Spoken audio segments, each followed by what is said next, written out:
रहीम सब खां पहिरीं त असां तव्हां सभिनी भाइरनि जो दिलि जे गहराइनि सां शुक्र अदा कयूं था जो तव्हां हिन ॾुखे घड़ीअ में जीअं में जी कयो ऐं जातो जंहिं ॿुधो उहे हिते हिते हाज़िर थिया गॾु थिया।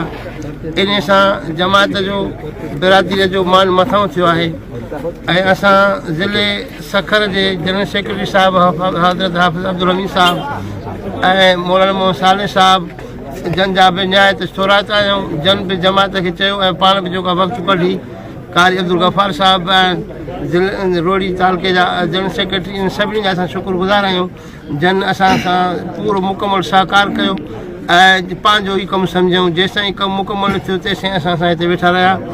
अलाह साईं उन्हनि जो जज़ा ख़ैर ॾे।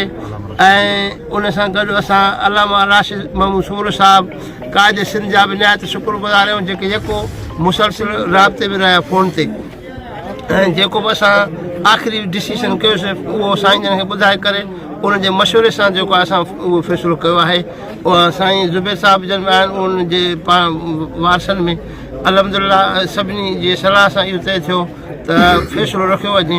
FIR खां पोइ बि आख़िरकार फ़ैसिलो थींदो उहो ॿी धुर जेका हुई उन फ़ैसिले जे लाइ इल्तिजा बि कई।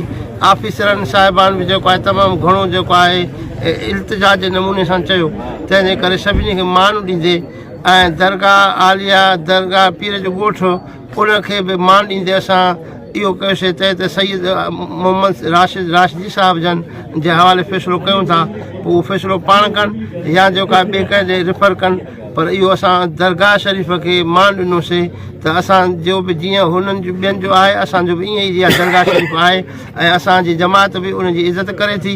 उनजी इज़त करण जे लाइ असां इहो फ़ैसिलो बि रखियोसीं ऐं फ़ैसिलो जेको आहे साईं मोहम्मद सईद राशिद साहिब जन जे लाइ असां चयोसीं राशिद साहिब जन जे लाइ पोइ इनशा ताला उहो जेको फ़ैसिलो थियो ऐं फ़ैसिले में जेको ॾढ ॾोह थियो उहो सभु कुझु थींदो। अलाह ताला तव्हांखे जज़ा ख़ैर ॾे।